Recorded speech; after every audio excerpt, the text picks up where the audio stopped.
আল্লাহ আমাদেরকে তার মহান হুকুম জুমার নামাজ আদায় করার জন্য আল্লাহ আমাদেরকে যে কবুল করেছেন, দুনিয়ার সমস্ত ব্যস্ততা থেকে ফারেক করে তার ইবাদত করার তৌফিক দান করেছেন।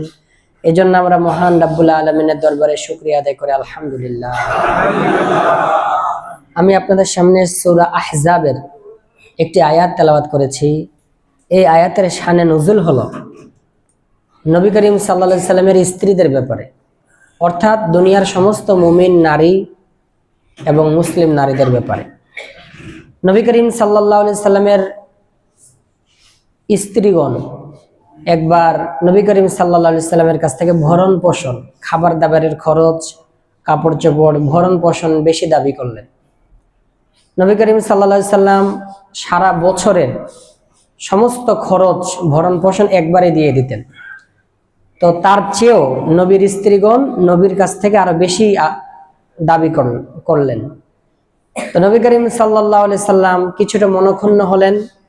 মনক্ষুণ্ণ হয়ে আল্লাহ তাআলা কোরআনের আয়াত নাজিল করলেন, ইয়া আইয়ুহান নাবিয়্যু, হে প্রিয় নবী, কুল লি আজওয়াজিকা, আপনি আপনার স্ত্রীদেরকে বলে দিন, ইন কুনতুন্না তুরিদুনাল হায়াতাদ দুনিয়া ওয়া যিনাতাহা, যদি তোমরা পার্থিব দুনিয়ার জীবন এবং দুনিয়ার সাজ সজ্জা শোভা বিলাসিতা কামনা করো, ফাতাআলাইনা, তাহলে তোমরা আসো, উমাত্তিউকুন্না, আমি তোমাদেরকে ভোগের সুখের কিছু সামগ্রী দিয়ে দেই, মানে মোহরানার টাকা তোমাদেরকে দিয়ে দেই, ওয়া উসাররিহুকুন্না সারাহান জামিলা, এবং তোমাদেরকে উত্তম পন্থায় বিদায় দিয়ে দেই।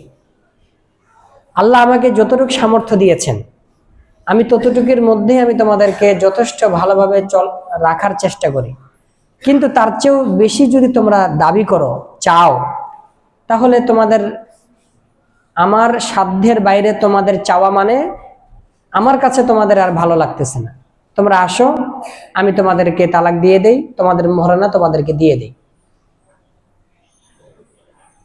এবং ওয়া ইন কুনতুন্না তুরিদিনাল্লাহা ওয়া রাসূলাহু ওয়াদ দারাল আখিরাতা, আর যদি তোমরা আল্লাহ, তার রাসূল এবং পরকালের সুখ শান্তি কামনা করো, তাহলে ফা ইন্নাল্লাহা আ'আদ্দা লিল মুহসিনাতি মিনকুন্না আজরান আযীমা, তাহলে আল্লাহ রাব্বুল আলামিন তোমাদের মধ্য থেকে যারা সৎকর্মশীল, স্বামীর সামর্থ্য অনুযায়ী চলবে এবং আল্লাহর ইবাদত করবে, তোমাদের মধ্য থেকে যারা তার স্বামীর হালাল উপার্জনের উপর সন্তুষ্ট থেকে আল্লাহর ইবাদত করবে, সৎকর্মশীল, আল্লাহ তাআলা এমন সৎকর্মশীল নারীর জন্য সম্মানজনক প্রতিদান প্রস্তুত করে রেখেছেন, বলেন সুবহানাল্লাহ।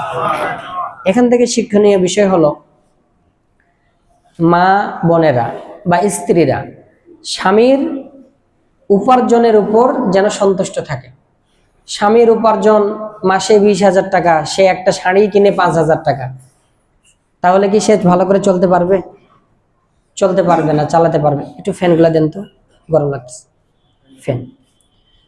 তাহলে স্ত্রীদের উচিত তারা যেন স্বামীর হালাল উপার্জনের উপর সন্তুষ্ট থাকে। এরপরে যদি তোমরা পরকাল কামনা করো, পরকালের সুখ স্বাচ্ছন্দ্য কামনা করো, অনন্তকালের জীবনের সুখ তোমরা পাইতে চাও, তাহলে তোমরা আল্লাহ এবং তার রাসূলের আনুগত্য করতে হবে। নবীর অধীনে থেকে নবীর কথা মতো তোমাদেরকে চলতে হবে। আল্লাহ বলেছেন, ওয়া আম্মা মান খাফা মাকামা রাব্বিহি ওয়া নাহান নাফসা আনিল হাওয়া, जो शख्स अपने परवरदिगार के सामने में खड़ा होने से डरा और नफ्स को उसकी ख्वाहिश से रोका, फ़इन्नल जन्नत हियल मावा, तो जन्नत ही उसका ठिकाना है। যে ব্যক্তি নিজের মনের খারাপ চাহিদাকে দমন করবে এই ভয়ে যে কাল কিয়ামতের দিন আল্লাহর সামনে দাঁড়াতে হবে, তার ঠিকানা একমাত্র জান্নাতুল ফেরদাউস। সুবহানাল্লাহ। এজন্য নারীরা তাদের হারাম চাহিদাকে দমিয়ে রাখবে। শুধু নারীরা না, পুরুষরাও তাদের হারাম চাহিদাকে যারা দমিয়ে রাখবে, আল্লাহর সামনে দাঁড়ানোর ভয়ে এই ধরনের পুরুষ আর নারীদের জন্য আল্লাহ তাআলা জান্নাতকে প্রস্তুত করে রেখেছে। এরপরে আল্লাহ তাআলা বলেন নবীর স্ত্রীদের ব্যাপারে, নবীর স্ত্রীদের ব্যাপারে মানে শুধু নবীর স্ত্রীদেরকে বলছে এমন না। ক্লাসের মধ্যে অনেক ছাত্র থাকে, শিক্ষক যখন একজনকে মারে বা শাসন করে, তার উদ্দেশ্য কি একজনকে মারা না, একজনকে মারে সবাইকে ঠিক করা, একজনকে শাসন করে সবাইকে ঠিক করা। আল্লাহ তাআলা নবীর স্ত্রীদেরকে সম্বোধন করে যে কথাগুলো বলেন, এগুলা দুনিয়ার সমস্ত ইমানদার মুসলিম ইমানদার নারীদেরকে আল্লাহ সম্বোধন করে বলছেন। ইয়া নিসাআন নাবিয়্যি মান ইয়াতি মিনকুন্না বিফাহিশাতিন মুবায়্যিনা, হে নবীর স্ত্রীগণ, তোমরা যদি আল্লাহ তার রাসূলের আনুগত্য না করো, তোমরা যদি আল্লাহর নাফরমানি করো, নবীজির সুন্নত তরিকায় না চলো, পর্দার সহিত না চলো, স্বামীর উপার্জনের উপর শুকরিয়া কৃতজ্ঞতা আদায় না করো, তাহলে তোমাদের মধ্য থেকে যারা আল্লাহ তার রাসূলের আনুগত্য না করে, যারা প্রকাশ্যে অশ্লীলতায় লিপ্ত হবে। অনেক মহিলা আছে স্বামীর উপার্জনের উপর সন্তুষ্ট না, চাচাতো ভাই মামাতো ভাই তাদের অনেক টাকা দিচ্ছে, তার সাথে স্বামীকে ফেলে ঘুরতে চলে যায়। এরকম হচ্ছে তো আমাদের সমাজে। স্বামীকে রেখে ঘুরতে যাচ্ছে, বিভিন্ন ট্যুরে যাচ্ছে, বিভিন্ন জায়গায় মার্কেট করতে যাচ্ছে, বিভিন্ন ক্লাবে চলে যাচ্ছে। তো স্বামীর উপার্জনের উপর সন্তুষ্ট না থেকে আল্লাহর নাফরমানি করে, তোমাদের মধ্য থেকে হে নবীর স্ত্রীরা যারা প্রকাশ্যে অশ্লীলতায় লিপ্ত হবে, তাদের কি পরিণতি? ইউদাআফ লাহাল আযাবু যিফাইন, সাধারণ নারীর অপরাধে যেই শাস্তি দেওয়া হবে, তোমরা অপরাধ করলে তার চেয়ে ডাবল তোমাদেরকে শাস্তি দেওয়া হবে। সুতরাং তোমাদের মধ্য থেকে যারা ঈমানদার, তাদের অপরাধের শাস্তি ডাবল। নবীর স্ত্রীগণ যদি অপরাধে লিপ্ত হয়, তাহলে সাধারণ ঈমানদার নারীর চেয়ে তাদের শাস্তি আরো ডাবল। ওয়া কানা যালিকা আলাল্লাহি ইয়াসিরা, এটা মনে করিও না যে আমরা নবীর স্ত্রী, আমরা পার পেয়ে যাব, আমি নবীর মেয়ে, আমি পার পেয়ে যাব, আমি নবীর বংশধর, আমি পার পেয়ে যাব, এই কথা তোমরা কেউ মনে করিও না। কেননা নবীর স্ত্রীদেরকে শাস্তি দেওয়াটা আল্লাহর পক্ষে অনেক সহজ বিষয়। যতই নবীর স্ত্রী হও, যতই নবীর মেয়ে হও, যতই আলেমের ছেলে হও, যতই আলেমের হাফেজের বংশধর হও, তোমরা যদি নিজেরা সৎকর্ম না করতে পারো, তোমাদের আলেমের সন্তান হওয়া, নবীর সন্তান হওয়া তোমাদেরকে আল্লাহর আযাব থেকে বাঁচাতে পারবে না। এজন্য আল্লাহ বলেন ফাআম্মা মান তাগা ওয়া আথারাল হায়াতাদ দুনিয়া, যে ব্যক্তি ফাআম্মা মান তাগা সীমালঙ্ঘন করে, বাড়াবাড়ি করে, আল্লাহর নির্ধারিত সীমানা, আল্লাহর হুকুমের বর্ডার যারা অতিক্রম করে, ওয়া আথারাল হায়াতাদ দুনিয়া, পার্থিব দুনিয়ার জীবনকে যারা প্রাধান্য দেয়, সীমালঙ্ঘন করে এবং পার্থিব দুনিয়ার জীবনকে যারা প্রাধান্য দেয়, যারা হালাল উপার্জন করতেছে কিন্তু আল্লাহর নামাজের হুকুম তাদের কোনো পরোয়া নেই, আল্লাহ তাকে টাকা উপার্জন করার তৌফিক দিয়েছে কিন্তু যাকাত দেওয়ার কোনো নামগন্ধ নেই, আল্লাহ তাকে সমস্ত নিয়ামত দান করেছে কিন্তু আল্লাহর শুকরিয়া আদায় করার সময় তার নেই, ফাইনাল জাহিমা হিয়াল মাওয়া, এমন অকৃতজ্ঞ বান্দাদের জন্য আল্লাহ, এমন অকৃতজ্ঞ নারীদের জন্য আল্লাহ তাআলা জাহান্নামকে প্রস্তুত করে রেখেছে। এরপরে وَمَن يَقْنُتْ مِنكُنَّ لِلَّهِ وَرَسُولِهِ وَتَعْمَلْ صَالِحًا, হে নবীর স্ত্রীরা, তোমাদের মধ্য থেকে যারা আল্লাহ তার রাসূলের আনুগত্যশীল হবে, আল্লাহ তার রাসূলকে মান্য করবে, আল্লাহ এবং তার রাসূলের হুকুম অনুযায়ী চলবে, ওয়া তা'মাল সালিহান, এবং লাগাতার সৎকর্ম ভালো কাজ করতেই থাকবে, আল্লাহ বলেন নুতিহা আজরাহা মাররাতাইন, আমি এমন সৎকর্মশীল ইমানদার নারীদেরকে ডাবল পুরস্কার দান করব। সুবহানাল্লাহ। ওয়া আ'তাদানা লাহা রিজকান কারীমা, এবং এমন সৎকর্মশীল নারীদের জন্য আমি প্রস্তুত করে রেখেছি সম্মানজনক রিজিক, জান্নাতের রিজিক। এরপরে আল্লাহ বলেন ইয়া নিসাআন নাবিয়্যি লাস্তুন্না কাআহাদিম মিনান নিসা, হে নবীর স্ত্রীগণ, নবীর স্ত্রীরা মানে শুধু নবীর স্ত্রীরা নয়, বরং মুসলমানদের সমস্ত ইমানদার নারীদেরকে আল্লাহ সম্বোধন করছেন। ইয়া নিসা আন-নবিয়্যি, হে নবীর স্ত্রীগণ, মানে হে ইমানদার মুসলিম পুরুষের ইমানদার নারীগণ, লাস্তুন্না কা আহাদিম মিনান নিসা, তোমরা কোনো ইহুদি খ্রিস্টান কাফের নারীদের মতো নও যে তোমরা তাদের মতো চলাফেরা করবে। তাদের মতো নবী করিম সাল্লাল্লাহু আলাইহি সাল্লামের যুগে তৎকালীন সবচেয়ে শক্তিশালী দেশ ছিল রোম আর পারস্য। রোম মানে ইটালি। রোম শহরের মানুষেরা তারা ছিল খ্রিস্টান, আর পারস্য হলো ইরান। ইরান দেশের মানুষেরা ছিল মূর্তি পূজারী।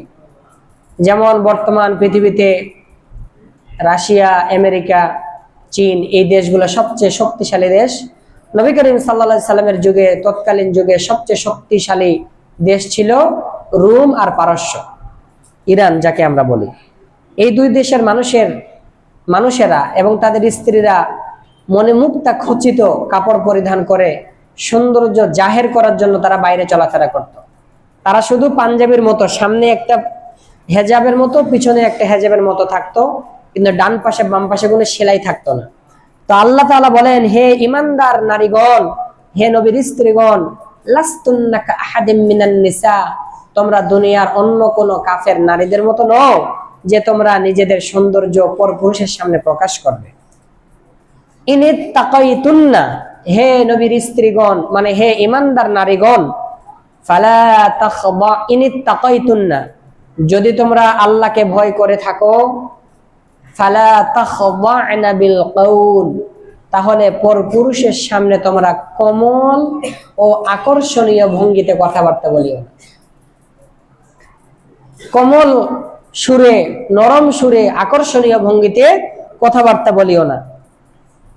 অনেকেই আছে, যদি বাড়িতে আসে কোনো পুরুষ মানুষ, যে ভাই কি বাড়িতে আছেন, আকর্ষণীয় ভঙ্গিতে কথাবার্তা বলিও না, যে না উনি তো নেই, কোথা থেকে আসছেন, কে আপনি, আসুন বসেন, চেয়ারে বসুন, চা খান, এই ধরনের নরম কথা বলবে না। কেউ যদি তালাশ করে যে ভাই কি বাড়িতে আছেন, না উনি নেই, উনি বাজারে, ওনাকে ফোন দিয়ে আসে, এই ধরনের সঙ্গত কথাবার্তা বলবে, একটু কর্কশ ভাষায় বলবে, কোমল নরম ও আকর্ষণীয় ভঙ্গিতে কথাবার্তা বলবে না।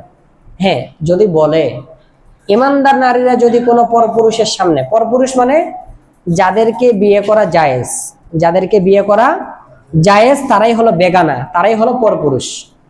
কোন ইমানদার নারী যদি পরপুরুষের সামনে কোমল ও আকর্ষণীয় ভঙ্গিতে কথাবার্তা বলে, ফায়াতমা আল্লাযী ফী কলবিহি মারাদুন, যাদের অন্তরে যৌনতার ব্যাধি রয়েছে, সব সময় খারাপ চিন্তা করে, এই ব্যাধি রয়েছে যাদের অন্তরে, ইয়াতমাউ, তারা, তোমরা ইমানদার নারীদের ব্যাপারে তারা প্রলুব্ধ হবে, তোমাদের দিকে তারা খাম দৃষ্টিতে তাকাবে, তারা তোমাদের কথাকে লিপ্সার সাথে শুনবে। সুতরাং তোমরা তাদের সাথে কোমল ও আকর্ষণীয় ভঙ্গিতে কথাবার্তা বলিও না। কেননা মেয়েরা যদি সুরেলা, কোমল, আকর্ষণীয় ভঙ্গিতে কথাবার্তা বলে, তাহলে যে সমস্ত পুরুষদের অন্তর লালায়িত সবসময় নারীদের প্রতি, তারা তোমাদের প্রতি খারাপ চিন্তা করবে। তাহলে এখানে আল্লাহ নারীদেরকে শিক্ষা দিলেন, নারীদের কণ্ঠটাও পর্দার জিনিস।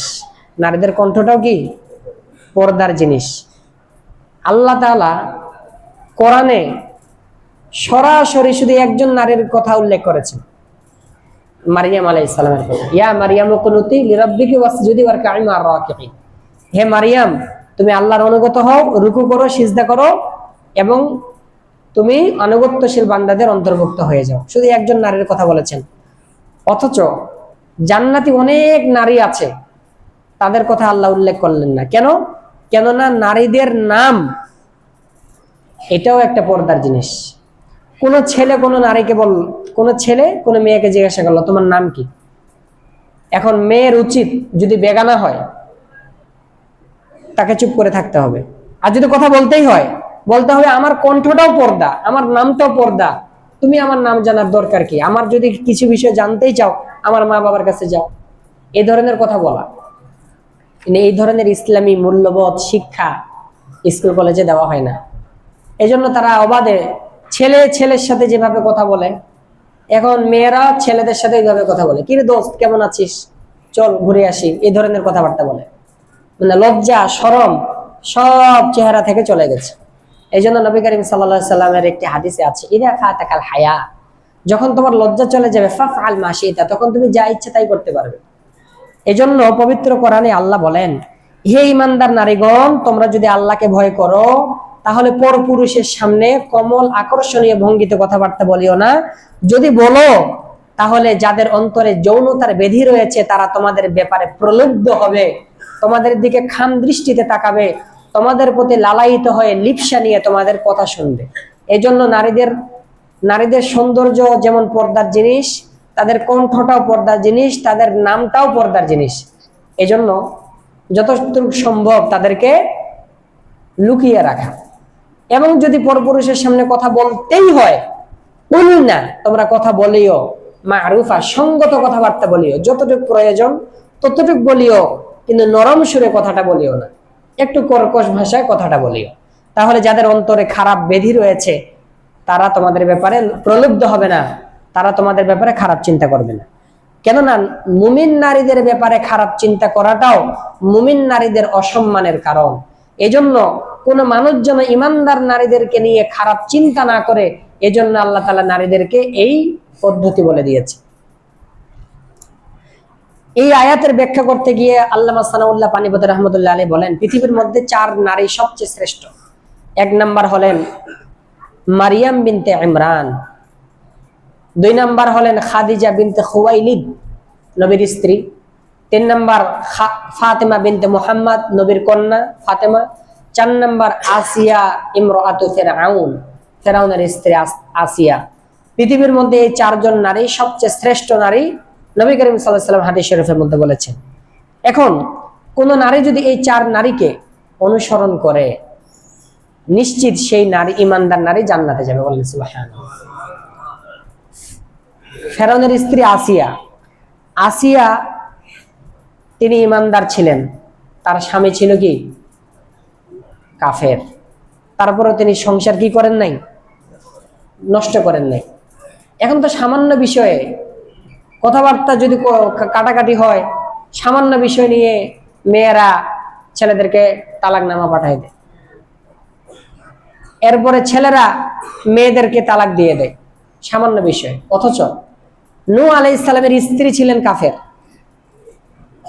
জানতেন না তার এই কুফরি, তিনি নূহ আলাইহিস সালামের স্ত্রী তার এই কুফরি লুকায় রাখছিল। লূত আলাইহিস সালামের স্ত্রী ছিল কাফের, লুকায় রাখছিল। আবার আসিয়ার স্বামী ছিল কাফের। তার মানে এই নয় যে মুসলমানরা কাফেরকে বিয়ে করবে, কাফেরকে বিয়ে করলে কি বিয়ে হবে? আর যদি বিয়ে না হয় যে সন্তানটা হবে ওগুলা কি হালাল জাদা হবে না হারাম জাদা? হারাম জাদা। এই জন্য কোন ইমানদার নারী, আল্লাহ কোরআনে বলেছেন, ওয়ালা তানকিহুল মুশরিকাতি হাত্তা ইউমিননা, তোমরা পুরুষেরা কোনো কাফের নারীকে বিয়ে করবে না, এবং ইমানদার নারীরা কোনো কাফের মুশরিকদেরকে বিয়ে করবে না। যদি বিয়ে করে তাহলে ওই সন্তান হালাল জাদা হিসাবে পৃথিবীতে আসবে না, তারা জারজ সন্তান হারাম জাদা হয়ে আসবে। এখনকার অনেক মেয়েরা হিন্দু ছেলেকে বিয়ে করতেছে, অনেক যে সমস্ত মানুষেরা সমাজে সবচেয়ে বেশি অশ্লীলতা ছড়ায়, যেমন যারা ইন্ডাস্ট্রিজে কাজ করে, বিভিন্ন ভিডিও তৈরি করে, ফিল্ম তৈরি করে, নাটক তৈরি করে, এরা সবচেয়ে বেশি অশ্লীলতা ছড়ায়। এই সমস্ত মানুষেরা, তারা অনেককে দেখা যায় পেপার পত্রিকায়, তারা মেয়েরা খ্রিস্টান ছেলেকে বিয়ে করতেছে, মুসলমান ছেলেরা হিন্দু মেয়েকে বিয়ে করতেছে। এদের যে বাচ্চারা আসবে এগুলা কি হালাল জাদা না হারাম জাদা? হারাম জাদা, একেবারে সম্পূর্ণ হারাম। এই জন্য আল্লাহ রাব্বুল আলামিন এই আয়াত যে বললেন, ইমানদার নারীদের কথা বলার পর আল্লাহ রাসূল বললেন পৃথিবীতে এই 4 নারী শ্রেষ্ঠ। এই 4 নারীকে যেই নারী অনুসরণ করবে তারা নিশ্চিত জান্নাতি। এরপরে আল্লাহ বলেন, ওয়াকারনা ফি বুয়ুতিকুন্না ওয়ালা তাবাররাজনা তাবাররুজাল জাহিলিয়াতিল উলা। ওয়াকারনা ফি বুয়ুতিকুন্না, হে নবীর স্ত্রীগণ অথবা হে মুসলিম পুরুষদের ইমানদার নারীগণ, কারনা তোমরা অবস্থান করো, ফি বুয়ুতিকুন্না, তোমাদের ঘরে, তোমরা তোমাদের ঘরে অবস্থান করো, তোমরা তোমাদের ঘরে ইবাদত করো, ঘরে নামাজ পড়ো, ঘরে কোরআন তেলাওয়াত করো। ইসলামের প্রাথমিক যুগে নারীদের মসজিদে যাওয়া হালাল ছিল। যখন পর্দার খেলাফ দেখা গেল, নারী পুরুষের অবাধ মেলামেশার সূত্র পাওয়া গেল, তখন আল্লাহ আয়াত নাজিল করলেন, হে নারীরা, তোমরা মসজিদে আর যাবে না, তোমরা কোথায় যা থাকবে? ঘরে নামাজ পড়বে, ঘরে ইবাদত করবে, ঘরে কোরআন তেলাওয়াত করবে। পুরুষরা মসজিদে নামাজ আদায় করলে যে সওয়াব, কোন নারী যদি ঘরে নামাজ আদায় করে তার ডাবল সওয়াব আল্লাহ ওই নারীদেরকে দান করেন। সুবহানাল্লাহ। পুরুষরা যদি জিহাদ করতে যায় যেই পরিমাণ সওয়াব পাবে, তারা যদি ঘরে বসে জিহাদ মুজাহিদদের জন্য দোয়া করে, নারীদেরকে আল্লাহ তাআলা জিহাদের ময়দানে থেকে সমপরিমাণ সওয়াব, বরং তার চেয়ে ডাবল সওয়াব ওই নারীদেরকে আল্লাহ দান করে। তোমরা তোমাদের ঘরে অবস্থান করবে, ঘরে ইবাদত করবে, ঘরে নামাজ আদায় করবে। তিরমিজি শরীফের মানের যেই হাদিসের কিতাব শরহ মাআনিল আসার, তিরমিজির মতোই গ্রহণযোগ্য কিতাব শরহ মাআনিল আসার, সেখানে ওই কিতাবের মধ্যে আছে যে ইসলামের প্রাথমিক কালে মহিলারা নামাজে মসজিদে যাইতেন, কিন্তু পরবর্তী যুগে যখন মহিলাদের পর্দার খেলাপ দেখা গেল, ফিতনা ফাসাদের আশঙ্কা দেখা দিল, তখন আল্লাহ আয়াত নাযিল করলেন যে তোমরা তোমাদের ঘরে অবস্থান করবে, ঘরে নামাজ পড়বে। ওয়ালা তাবাররাজনা তাবাররুজাল জাহিলিয়াতিল উলা, প্রাচীন মূর্খতা যুগের নারীদের মতো তোমরা তোমাদের সৌন্দর্য প্রকাশ করবে না, প্রকাশ করার জন্য বাইরে বের হবে না। তবে হ্যাঁ, মসজিদে মেয়েরা নামাজ পড়তে যাইতে পারবে, উদ্দেশ্য হলো আল্লাহর ইবাদত করার জন্য, নিজের সৌন্দর্য জাহের করার জন্য তারা কি করবে না? বাইরে বের হবে না। মসজিদে আসা নিষেধ কখন? যখন ফিতনা ফাসাদের আশঙ্কা থাকে। আমাদের দেশে, আমাদের শহরে মহিলারা মসজিদে আসলে কি ফিতনা ফাসাদ হয়? হয় না। এই জন্য মহিলারা মসজিদে এসে নামাজ পড়তে পারবে যদি তাদের আলাদা পর্দার জায়গা থাকে। যেমন গুলশান আজাদ সেন্ট্রাল মসজিদে দেখবেন ওইখানে নামাজের ব্যবস্থা আছে, মেয়েরা ওইখানে নামাজ পড়তে যায়।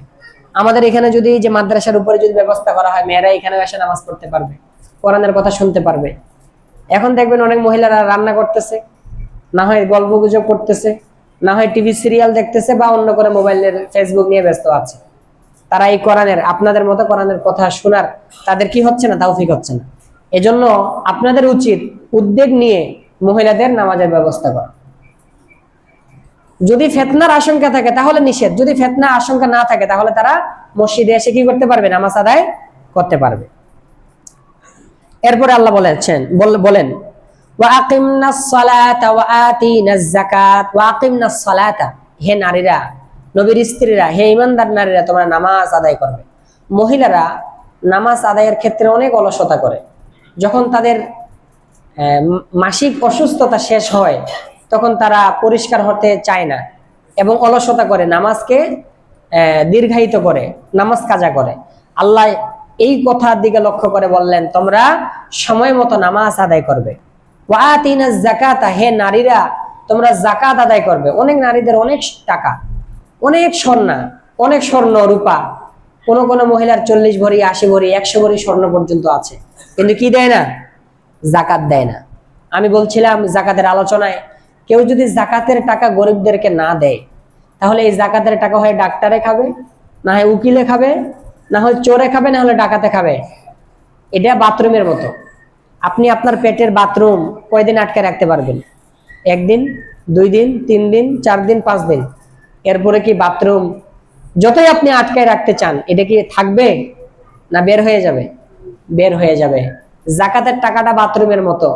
যাদের উপর, যে মহিলাদের উপর যাকাত ফরজ, আল্লাহ যাকাত তাদেরকে এখানে নির্দিষ্ট করে তাদের শব্দ ব্যবহার করলেন, আকিম না। পুরুষের ক্ষেত্রে আকিমুস সালাতা, তোমরা পুরুষরা যাকাত আদায় করো। আর নারীদের ক্ষেত্রে আকিমনাস সালাতা, হে নারীরা, তোমরা যাকাত আদায় করো। কেন? কেননা তাদের টাকা পয়সার লিপসা বেশি, তাদের সম্পদের লিপসা বেশি, তারা কুক্ষিগত করে রাখতে চায়, যাকাত দিতে চায় না। যতই যাকাত দিতে না চাও, এগুলো যাকাতের টাকা থাকে না, চলে যাবে। হয় কেউ ধার করে নেবে, চুরি করে নেবে, ডাকাতি করে নেবে, না হয় ডাক্তাররা নিয়ে নেবে। প্রাইভেট যদি হাসপাতালে কোনো রোগীকে নিয়ে যান, ইউনাইটেড নিয়ে যান, 5 লাখ টাকা আপনার থেকে বের না করা পর্যন্ত আপনাকে ডাক্তাররা ছাড়বে না। যত প্রাইভেট হসপিটাল আছে স্কোয়ার, বিআরবি, ইউনাইটেড, আদ্দিন, যত রকম প্রাইভেট হাসপাতাল আছে, 5 থেকে 10 লাখ টাকা যদি আপনার পকেট থেকে বের না করে, আপনাকে তারা ছাড়বে না। এগুলা কি? এগুলো ওই যে জাকাতের টাকা, যেগুলো আপনি গরিবদেরকে দেন নাই। 5 লাখ টাকা 10 লাখ টাকা ডাক্তারকে দিতে পারতেছেন, অথচ গরিবদেরকে 2 লাখ টাকা দিতে আপনার আমার কলিজায় ব্যথার টান লাগে। এই জন্য আকিমনাস সালাত, নামাজ আদায় করবে। আতিনাস যাকাত, ঘুমাইয়েন না, যাকাত আদায় করবে। ওয়া আতিউনাল্লাহ ওয়া রাসূল, আল্লাহ তার রাসূলের আনুগত্য করবে। এগুলো কথা বলে আল্লাহ তোমাদেরকে কি করতে চাচ্ছেন? ইন্নামা ইউরিদুল্লাহু, আল্লাহ চাচ্ছেন, লিইউযহিবা, দূর করতে, আনকুমুর রিজিজা, তোমাদের থেকে কদর্যতা দূর করতে চাচ্ছেন। তোমাদের মনে যেই সম্পদের লিপ্সা, লোভ, লালসা, গুনার চাহিদা, টাকা জমায় তোমরা থাইল্যান্ডে ঘুরতে পারো, বিভিন্ন দেশে দুবাই যাইতে পারো, বিভিন্ন দেশে ঘোরাফেরা করতে পারো, কিন্তু গরিবকে যাকাত দিতে পারো না। তুমি প্রতিদিন মাছ গোস্ত খাচ্ছ, কিন্তু তোমার প্রতিবেশীকে তুমি টাকা দিচ্ছ না, খোঁজ খবর নিচ্ছ না। এটা অনেক দুঃখের বিষয়। মানুষকে টাকা দিতে তোমার কি হয় না, এমনি টাকা করতে তোমার ব্যথা লাগে না, কিন্তু গরিবকে দিতে তোমার ব্যথা লাগে। এই ব্যথা একসময় এমন বাড়াবে আল্লাহ তাআলা, আর আল্লাহ কি করবেন না, শাস্তি দিতে থাকবেন, এটা কমাবেন না।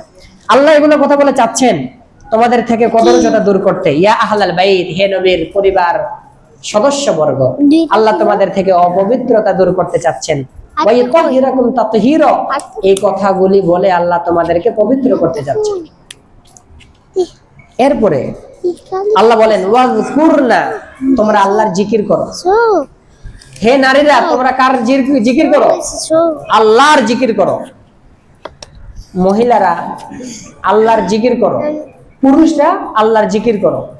যারা বেশি বেশি করে আল্লাহর জিকির করে, হাদিস শরীফে নবী করিম সাল্লাল্লাহু আলাইহি ওয়াসাল্লাম বলেছেন, ইউরিহিল্লাহু, আল্লাহ তাকে দেখাবেন, ফিদ দুনিয়া, দুনিয়াতেই, মাকআদাহু মিনাল জান্নাহ, যারা বেশি বেশি করে জিকির করে, মরণের সময় আল্লাহ তাআলা তার জান্নাতের প্রাসাদ, তার ঠিকানা তাকে দুনিয়াতেই দেখায় দিবেন। সুবহানাল্লাহ। এজন্য বেশি বেশি করে আমরা কি করব? জিকির করব। আপনি অফিসে যাচ্ছেন, 100 বার আস্তাগফিরুল্লাহ পড়েন। অফিসে ফ্রি বসে আছেন, কালিমা তাইয়্যিবা 100 বার পড়েন, সুবহানাল্লাহ 100 বার, আলহামদুলিল্লাহ 100 বার, আল্লাহু আকবার 100 বার। আপনি অফিস থেকে আসতেছেন, দরুদ শরীফ 100 বার পড়েন। এরপরে নামাজের বাড়ি থেকে মসজিদে আসতেছেন, 100 বার দরুদ শরীফ পড়েন। ব্যবসা করতেছেন, মাল বিক্রি করতেছেন, কাস্টমার আসছে, আলহামদুলিল্লাহ, মাল বিক্রি করতেছেন, সুবহানাল্লাহ। সব সময় যারা জিকির করে, মরণের আগেই তারা জান্নাত দেখতে পায়। এই জন্য তাদের কি হয় না, মরণ যন্ত্রণা যেই অনুভূতি আছে, এটা আল্লাহ তাদেরকে দেয় না। মরণ যন্ত্রণা হয়, কিন্তু তারা জান্নাতের মজার কারণে সেই মরণ কষ্ট উপলব্ধি তাদের আর হয় না। সুবহানাল্লাহ। এজন্য আল্লাহ বলেন ওয়াজকুরনা মা ইউতলা ফি বুয়ুতিকুন্না মিন আয়াতিল্লাহ, ওয়াজকুরনা, তোমরা স্মরণ রাখবে, জিকির করবে এবং স্মরণ রাখবে, মা ইউতলা, যা কোরআন তেলাওয়াত করা হয়, ফি বুয়ুতিকুন্না, তোমাদের ঘরে, মিন আয়াতিল্লাহ, আল্লাহর কোরআনের আয়াত তোমাদের ঘরে যেগুলো তেলাওয়াত করা হয়। এখন তো বাবাও কোরআন পড়তে জানে না, মাও কোরআন পড়তে জানে না। খুফতারা কায়কুনত বেদারা, যে ঘুমাই আছে সে আরেকজনকে কিভাবে ডাকবে? যে মা বাবা নিজেই কোরআন পড়তে জানে না, নিজেই কোরআনের তালিম করে না, তারা সন্তানদেরকে কিভাবে শিখাবে? এখন আমরা আমাদের অধিকাংশ ছেলে মেয়েদেরকে কলেজে, ইউনিভার্সিটিতে পড়াচ্ছি, নিষেধ নাই, কিন্তু তাকে প্রাথমিক শিক্ষাটা তাকে আপনাকে দিতেই হবে, সেটা দেওয়াটা ফরজ। তাকে কোরআনের তরজমা অবশ্যই শুনাইতে হবে, নবীদের ঘটনা অবশ্যই তাকে শিক্ষা দিতে হবে, সাহাবীদের জীবনী অবশ্যই তাকে কি করতে হবে? তাকে শুনাইতে হবে। এজন্য আল্লাহ বলেছেন ওয়াজকুরনা মা ইউতলা ফি বুয়ুতিকুন্না মিন আয়াতিল্লাহ, তোমাদের ঘরে যে সমস্ত কোরআনের আয়াত তেলাওয়াত করা হয়, কোরআনের আয়াতের তরজমা শোনানো হয়, ওয়াজকুরনা, এগুলো স্মরণ রাখবে। আমাদের ঘরে কি তো কোরআনের তাফসির এগুলো আমরা পড়ি? আমরা পড়ি প্রথম আলো, ডেইলি স্টার, আমরা পেপার পত্রিকা পড়ি। আল্লাহ এখানে কি বলছেন? তোমরা যারা অভিভাবক আছো, বাবা দাদা, তারা স্ত্রী ছেলে মেয়েকে নিয়ে এশারের পরে ঘুমানোর আগে 15 মিনিট আপনি কোরআনের 2টা আয়াতের ব্যাখ্যা সবাইকে নিয়ে তালিম করলেন, 2-1টা হাদিস তালিম করলেন। তারপরে সাহাবা কেরামের জীবনী, সাহাবা কেরামের ঈমান দীপ্ত জীবনী, এই বইটা কিনবেন। ওই মুক্তার ভাইয়ের কাছ থেকে আমি নিয়ে পড়ি, এই বইটা আপনারা সবাই কিনবেন। সাহাবা কেরামের হৃদয় বিদারক ঘটনা, এগুলা পড়লে অন্তরে নূর পয়দা হবে, আপনি আপনার সন্তান কন্ট্রোলে চলে আসবে, সবাই ইমানের চাহিদার উপরে চলে আসবে। এগুলা আল্লাহ বলছেন তোমরা স্মরণ রাখবে। ওয়াল হিকমাতা, প্রজ্ঞাপূর্ণ কথা যেগুলো আলোচনা করা হয় এগুলা আমাদের ঘরেতে, এগুলো আমরা তালিম করি মসজিদে, কিন্তু এই মসজিদের তালিমেও আমরা বসি না, এশার নামাজ পড়ে যে যার মতো করে পালায়। আপনার তো বাইরে গিয়ে আধা ঘন্টা গল্প করতেছে, অথচ মসজিদে তালিম হচ্ছে 5 মিনিট 10 মিনিট, এখানে আমরা কেউ বসি না। এই জন্য না বসেন, আপনি বাড়িতে গিয়ে আপনার ছেলে মেয়ে সবাইকে নিয়ে কি করেন, তালিম করেন। এই যে আমি একটা বই তালিম করি, আশরাফ আলী থানভী রহমতুল্লাহ আলাইহি, ইসলাহি নেসাব, এই বইটা কিনবেন। সাহাবা কেরামের জীবনী কিনবেন। মারিফুল কোরআন একটা তাফসির আছে, এই তাফসিরটা কিনবেন। এটা হলো গ্রহণযোগ্য তাফসির, এখানে কোনো ভুল নেই। এখানে কি নেই? মুফতি শফি সাহেব রহমতুল্লাহ আলাইহি, পাকিস্তানের যিনি গ্র্যান্ড মুফতি ছিলেন, মুফতি শফি সাহেব রহমতুল্লাহ আলাইহি, যার ছেলে জাস্টিস আল্লামা তকি উসমানী, ওই জাস্টিস তকি উসমানের আব্বা মারিফুল কোরআন, শফি সাহেব মারিফুল কোরআন লিখছেন। এই 8 খণ্ডের একটা মারিফুল কোরআন পাওয়া যায় ইসলামিক ফাউন্ডেশন থেকে, 8 খণ্ডে বাংলা করছেন মহিউদ্দিন খান সাহেব। এই তাফসিরটা আপনারা কিনবেন। এখানে আধুনিক অনেক মাসালা আপনারা পাবেন, সঠিক ব্যাখ্যা পাবেন। অনেক তাফসির আছে ভ্রান্ত তাফসির, আপনি বলবেন কি রে, আমি তো তাফসিরে এগুলো পাইছি। অনেক তাফসিরে আছে ভুল কথা আছে, অনেক তাফসিরে অনেক ভ্রান্ত কথা আছে। এরপরে নবীদের ব্যাপারে সমালোচনা আছে, সাহাবা কেরামের ব্যাপারে সমালোচনা আছে। এই তাফসিরগুলো পড়বেন না। মারিফুল কোরআন পড়বেন, তাফসিরে মাযহারি এটা পড়বেন।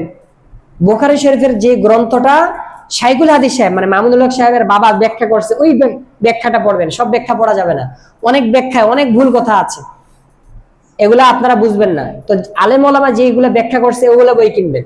তো আল্লাহ বলছেন তোমাদের ঘরে যে সমস্ত প্রজ্ঞাপূর্ণ কথা কোরআনের আয়াতের ব্যাখ্যা তেলাওয়াত করা হয় এগুলো স্মরণ রাখবে। ইন্নাল্লাহা কানা লাতীফান খাবীরা। এরপরে আল্লাহ বলেন, সামনে যে আয়াত বলছেন এই আয়াতে একটা শানে নজুল আছে। আম্মা জান আয়েশা এবং কিছু নারীরা নবী করিম সাল্লাল্লাহু আলাইহি সাল্লামের কাছে এসে বললেন, ইয়া রাসূলুল্লাহ, আল্লাহ শুধু মুমিনদেরকেই সম্বোধন করে কথা বলেন, শুধু পুরুষদেরকে সম্বোধন করে কথা বলেন, কই নারীদের কথা তো আল্লাহ বললেন না, শুধু কোরআন শরীফে একজন নারীর কথা আছে, তাহলে আমরা কি করলাম? আমাদের আল্লাহ শুধু বলেছেন ইয়া আইয়ুহাল্লাযীনা আমানু, হে ঈমানদার পুরুষ, শুধু ঈমানদারদেরকে আল্লাহ সম্বোধন করছে, নারীদেরকে সম্বোধন করে নাই। তাহলে কি আমরা নারীরা জাহান্নামী? তখন আল্লাহ তাআলা এই আয়াত নাযিল করলেন, ইন্নাল মুসলিমিনা ওয়াল মুসলিমাতি ওয়াল মুমিনিনা ওয়াল মুমিনাতি ওয়াল কানিতিনা ওয়াল কানিতাত ওয়াস সাদিকিনা ওয়াস সাদিকাত। মুসলিম পুরুষ, মুসলিম নারী, ঈমানদার পুরুষ, ঈমানদার নারী, আনুগত্যশীল পুরুষ, আনুগত্যশীল নারী, রোজাদার পুরুষ, রোজাদার নারী, দানশীল পুরুষ, দানশীল নারী, এরপরে হচ্ছে সত্যবাদী পুরুষ, সত্যবাদী নারী। এই কথাকে আল্লাহ উল্লেখ করলেন। নারীদের কথা আল্লাহ উল্লেখ করলেন, কিন্তু নাম ধরে নয়, বরং সর্বনাম উল্লেখ করে আল্লাহ নারীদের কথা বললেন। আবার নারীদের কথা বললেন, শুধু নারীদের কথা বললেন না, পুরুষদের কথা একত্রিত করে নারীদের কথা বললেন। ঈমানদার পুরুষ, ঈমানদার নারী, মুসলিম পুরুষ, মুসলিম নারী। আচ্ছা, মুসলিম নারীর সাথে ঈমানদার পুরুষের কথা আল্লাহ কেন বললেন? তার কারণ হচ্ছে শুধু ঈমানদার নারী আর ঈমানদার মুসলিম নারীরা যেন একা একা কোথাও বাইরে বের না হয়, একা একা কোথাও না যায়, একা একা যেন হজ করতে না যায়। অনেক নারীরা আছে একা একা বিভিন্ন কাফেলার সাথে হজ করতে চলে যায়। এটা কি ঠিক? উচিত না। নারীরা একা একা 48 মাইল দূরের চেয়ে বেশি সফর করতে যায়। অনেক বাবারা তারা তাদের মেয়ে ইউনিভার্সিটিতে পড়ে শিক্ষা সফরের নামে বেগানা ছেলের সাথে তাকে কোথায় পাঠাই দেয়? কক্সবাজার, সেন্ট মার্টিন, বিভিন্ন দেশে যাদের টাকা বেশি আছে তারা বিভিন্ন দেশে তাদেরকে শিক্ষা সফরে পাঠাই দেয়। নাম দিয়েছে কি? শিক্ষা সফর। কালিমাতু হাক্কিন উরিদা বিহাল বাতিল, কথা ভালো কিন্তু মতলব খারাপ। একটা মেয়েকে যখন বেগানা পুরুষের সাথে যায়, আল্লাহ রাসূল সাল্লাল্লাহু আলাইহি ওয়াসাল্লাম বলেছেন, যখন বেগানা পুরুষ আর বেগানা নারী এক জায়গায় বসে, তখন তৃতীয় শয়তান তাদের কাছে উপস্থিত হয়। আল্লাহ তাআলা পুরুষের কথা যখন বললেন, তখন পুরুষ ঈমানদারের কথা যখন বললেন, ঈমানদার নারীর কথা বললেন। তার মানে ঈমানদার নারীরা যেন তাদের মাহরাম পুরুষ ছাড়া হজ করতে যেন না যায়। একজন নারী বাইরে বের হতে পারবে তার স্বামীকে নিয়ে, ছেলেকে নিয়ে, ভাইকে নিয়ে, আবার বাবাকে নিয়ে। এই 4 জন পুরুষের সাথে একজন মেয়ে বাইরে যেতে পারবে। আবার ভাই মানে কি চাচাতো ভাই না, কিন্তু মামাতো ভাই না, আপন ভাই, দুধ ভাই, আপন ভাই, ছেলে, আপন ছেলে, এরপরে বাবা, স্বামী, একজন মহিলা, এই 4 জন পুরুষের সাথে বাইরে যেতে পারবে। বাইরে যেতে পারবে মানে 48, যদি সফর করতে চায়, হজ করতে চায়, এই 4 জন মানুষকে সঙ্গে নিয়ে বাইরে যেতে পারবে। বাকি 48 মাইলের ভিতরে যদি কেউ যাইতে চায় একা একা, যদি নিরাপদ থাকতে পারে, তাহলে সে একা একা বাইরে যেতে পারবে, চাকরি করতে পারবে, তবে নিজের সৌন্দর্য জাহের করার জন্য নয়। কিন্তু এখনকার সাংবাদিক বা যারা চাকরি করে, তারা কি ওইভাবে পর্দা করে চাকরি করতে যায়? এমন করে পারফিউম মাখে 10 জন পুরুষকে জানান দিয়ে যায় যে আমি যাচ্ছি, এমন করে সাজসজ্জা করে যায়, সকলে তার দিকে চেয়ে থাকে। এই সমস্ত নারীদেরকে আল্লাহ দায়ুস বলেছেন। তো আল্লাহ বলেছেন মুসলিম পুরুষ, মুসলিম নারী, ওয়াল মুমিনিনা ওয়াল মুমিনাত, মুমিন পুরুষ, মুমিন নারী, ওয়াল কানিতিনা ওয়াল কানিতাত, আনুগত্যশীল পুরুষ, আনুগত্যশীল নারী, ওয়াস সাদিকিনা সাদিকাত, সত্যবাদী পুরুষ, সত্যবাদী নারী, আস-সাবিরিনা ওয়াস সাবিরাত, ধৈর্যশীল পুরুষ, ধৈর্যশীল নারী, ওয়াল খাশিঈনা ওয়াল খাশিআত, বিনয় নম্র পুরুষ, বিনয় নম্র নারী, ওয়াল মুতাসাদ্দিকিনা ওয়াল মুতাসাদ্দিকাত, দানশীল পুরুষ, দানশীল নারী, ওয়াস সাদিকিনা ওয়াস সাইমিনা ওয়াস সাইমাত, রোজাদার পুরুষ, রোজাদার নারী, ওয়াল হাফিযিনা ফুরুজাহুম ওয়াল হাফিযাত, এবং লজ্জাস্থানের হেফাজতকারী পুরুষ, লজ্জাস্থানের হেফাজতকারী নারী, ওয়াযাকিরিনাল্লাহা কাসীরা ওয়াযাকিরাত, বেশি বেশি আল্লাহকে স্মরণকারী পুরুষ, বেশি বেশি আল্লাহকে স্মরণকারী নারী, এদের জন্য আ'আদ্দাল্লাহু লাহুম মাগফিরাতান ওয়া আজরান আযীমা, আল্লাহ তাআলা এমন নারীদের জন্য, এমন পুরুষদের জন্য সম্মানজনক পুরস্কার প্রস্তুত করে রেখেছেন। বলুন সুবহানাল্লাহ। তো আল্লাহ তাআলা এই সমস্ত আয়াতে নারীদেরকে বললেন, হে নারী নবীর স্ত্রীরা, তোমরা আখিরাত কামনা করো, আল্লাহ আল্লাহ রাসূলকে কামনা করো, যদি দুনিয়া চাও আসো তোমাদেরকে দুনিয়া দিয়ে দেই। তারপরে বললেন, হে নবীর স্ত্রীরা, তোমরা আল্লাহর আনুগত্য করো, তোমাদেরকে আল্লাহ পুরস্কার দিবেন। এরপরে আল্লাহ বললেন, হে নবীর স্ত্রীরা, তোমরা দুনিয়ার কোন নারীদের, কাফের নারীদের মতো নও, তোমরা ইমানদার নারী, কাজেই তোমরা কথাবার্তাকে সঙ্গত কথাবার্তা বলবে, কোমল আকর্ষণীয় ভঙ্গিতে পরপুরুষের সামনে কথাবার্তা বলিও না। তারপরে আল্লাহ বললেন, তোমরা তোমাদের ঘরে অবস্থান করবে, সৌন্দর্য জাহের করার জন্য বাইরে বের হবে না। যদিও বাইরে বের হও পর্দার সাথে, মসজিদে গিয়ে নামাজ পড়তে পারবে, চাকরি করতে পারবে, হালাল উপার্জন করতে পারবে, কিন্তু সৌন্দর্য প্রকাশ করতে পারবে না। তারপরে আল্লাহ বললেন, তোমরা যে কোরআন তেলাওয়াত করো, কোরআনের ব্যাখ্যা পড়ো, এগুলাকে স্মরণ করবে, সবসময় এগুলাকে নিয়ে চিন্তা করবে।